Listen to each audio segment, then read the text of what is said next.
Señora, la sentencia. ¿Me vas a ayudar, no? Vale, gracias. Okay. Hello, hola. My name's Lisa and you're watching Sevilla Storytime. Welcome to the channel.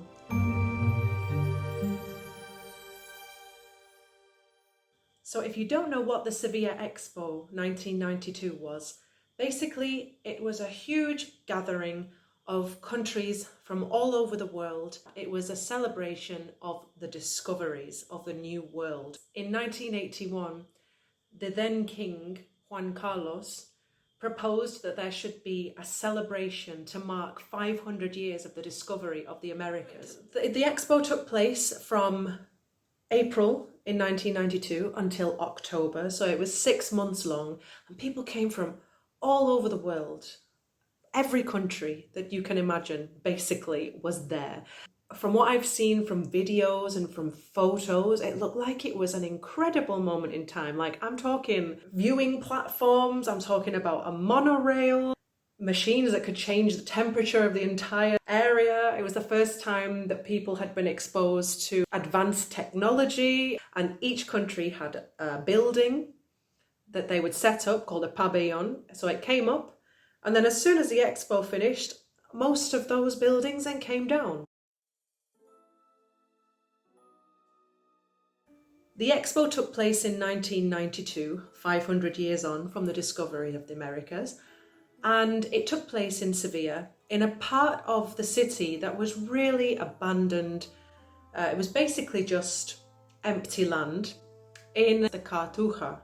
There's plenty of land to play around with, plenty of room for people to come in and set up their exhibition buildings, and plenty of room for attractions and kiosks and all of that kind of thing. But it was also quite a symbolic place to have the expo, and that's because when Christopher Columbus went off the second time to continue his voyages to the Americas, he planned his entire trip at the Cartuja monastery. And so it was only natural and only fair that it should be Sevilla that would be the place to celebrate the 500th anniversary of such a great discovery. So Sevilla in 1991 and 1992 is not the Sevilla that you might have visited today. Sevilla today, if you come to visit, you'll see that it's a stunningly beautiful city, gorgeous architecture, which yes has been there for centuries, that is true. But in the 1960s, 70s, 80s, this city was in a major state of disrepair. It was really neglected. Sevilla was coming out into the modern world, but this was really the moment when it happened. 1992, Sevilla is a player on the world scene. I went on this guided tour recently. They only do them twice a year to mark the beginning and the end of the expo. The amount of people that went on the tour, I think there were like 250 people on the tour in one morning, not all in one group, that would be unbearable, but we were separated off into separate groups in different time slots. And the tour guide showed us around different pavilions and told us the background and the context of each place. And I just couldn't believe it was free. So according to our guide, this huge X-shaped monument had a double purpose. So one of its meanings was basically just to represent the X in Mexico, and the other was to represent the kind of intersectionality of the different cultures coming together. So this would have been the entrance way, I think, to the expo. As you walked into this part here where the steps are, they had turnstile like ticket machines. Here we've got a huge head, as you do. Represents me in the morning. Now this cactus was incredible. This was imported from Mexico. It was 1,500 years old. A lot of the buildings kind of reflected how each country was doing at that particular moment in time. So this is the Pabellón de Puerto Rico. Apparently it was one of the biggest buildings in the expo. A fact that I didn't realise is that a lot of the pavilions after the expo, they were immediately taken down. It's because a lot of cultures like Japan, for example, find beauty in the ephemeral. So if there's beauty that doesn't last, that's beautiful in itself. Interesting. So we were also shown around this kind of interesting development, which unfortunately has never really been used. I didn't really get that because they had a security guard just standing there at the door, not letting people in unless they were part of an official group. But really these spaces were meant to be used by members of the public. There's a university faculty just around the corner, so it's meant to be for people to come and escape from the heat. This building here is New Zealand, so it's the pavilion of New Zealand, and it's covered in all of this rock because when Captain James Cook, British Captain James Cook, discovered or went off to New Zealand, the first thing he saw when he was arriving was this rock face. So this is the pavilion of Turkey. It looks really abandoned and in disrepair, but actually it's being renovated. A lot of this pavilion was underground. It was in the basement of the building, which is really cool, and I would love to go in and see what's in there. These towers here look really similar to some ceramic making towers that you can find at the Kartuha monastery. So again, it's another nod to that era when Christopher Columbus was planning his trip to the Americas. As you can see, one of the towers is completely stripped bare and the others are all covered in this white material. Why is that one stripped bare? Well, there was a fire and the entire thing went up in flames. According to our guide, each one of these towers represents a country, and wouldn't you know it, the one tower that burnt down was the United Kingdom's. And the irony is that all of these towers are in an area dedicated to Europe and the European Union. So it was quite ironic. Everybody had a good laugh about that, just that the only one that went up in flames was, of course, Brexit land. There she is, the majestic tower.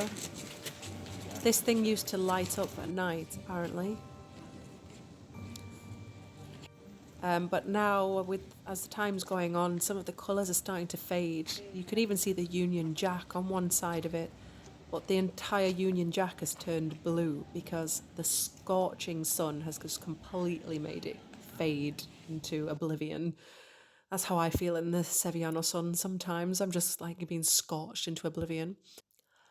I'm not sure what all of these monuments are supposed to represent. Everything here has a meaning. Everything represents something, but we didn't really get round to finding out what these all meant. If anybody knows, please do comment. Apparently, these bins are inspired by La Torre del Oro. And these lamps, these street lamps, these farolas, are inspired by Sevilla's emblem of Nodo, although I don't really see it myself. Okay, so this pavilion is the pavilion of France. The architecture of this pavilion was designed to be a nod to those processions that go out in Semana Santa with the 4 pillars and the canopy. So I would never have guessed that in a million years, but I just thought it was a really nice touch.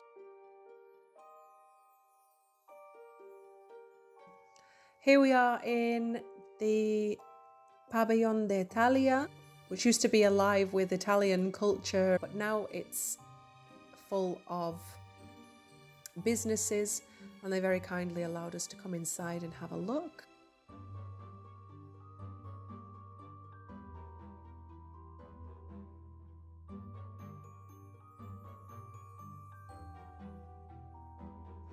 This building is so cool. It's got this huge, imposing mask on the side of it. and it's supposed to look like a face. It's supposed to be a war mask. The pavilion of Hungary is next to, well, it was next to the pavilion of the Vatican, of Vatican City, the Holy See. And apparently Hungary hasn't always been treated very well by the Holy See, according to our tour guide. And so when the architect found out that they were going to be placed next to the Vatican, they put a war mask design on the side of the building so that the war mask would be reflected in the glass windows on the Vatican building. Because this is a universal exhibition, the person who was designing this wanted to make you think about the beginning of the universe. So this sculpture represents the Big Bang. Finally, we were allowed to go into, I think this was Finland, if I remember correctly. This was the Pavilion de Finland. There's Kurro, the mascot of the expo. So Kurro, what is Kurro? Don't ask me, nobody knows. So basically there's a few theories, but he's meant to be neither a he or a she, even though Kurro is a boy's name. But basically kind of like a white dove, because there are a lot of white doves in the Plaza España, which is, emblematic of Sevilla.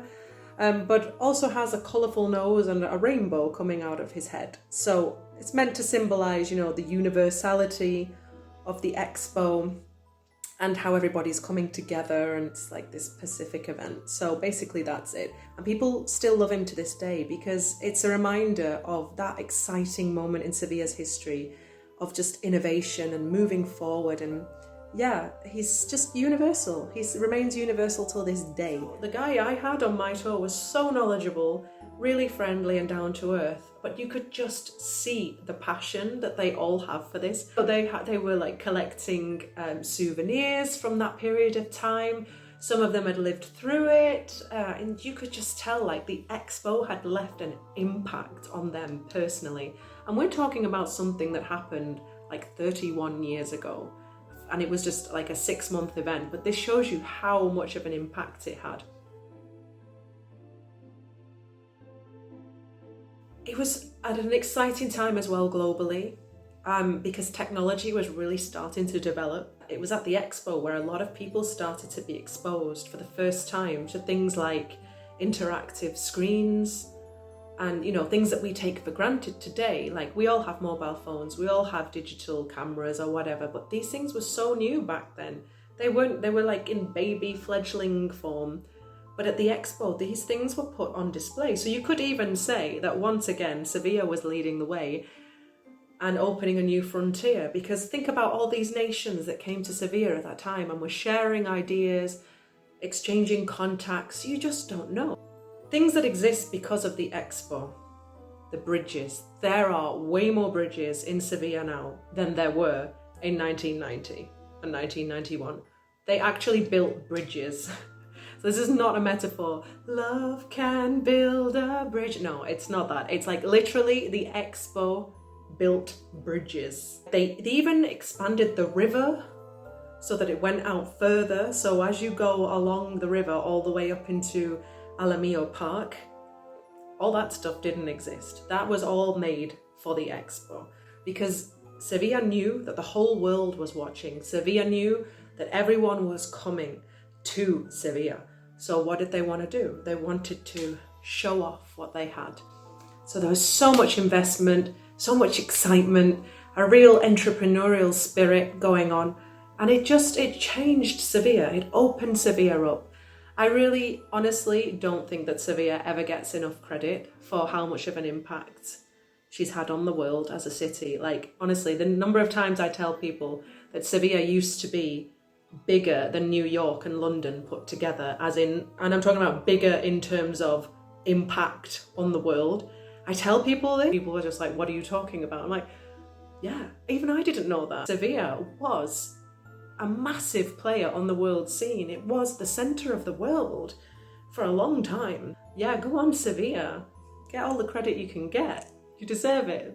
Like and subscribe if you enjoyed this video, and I'll see you later. Hasta luego.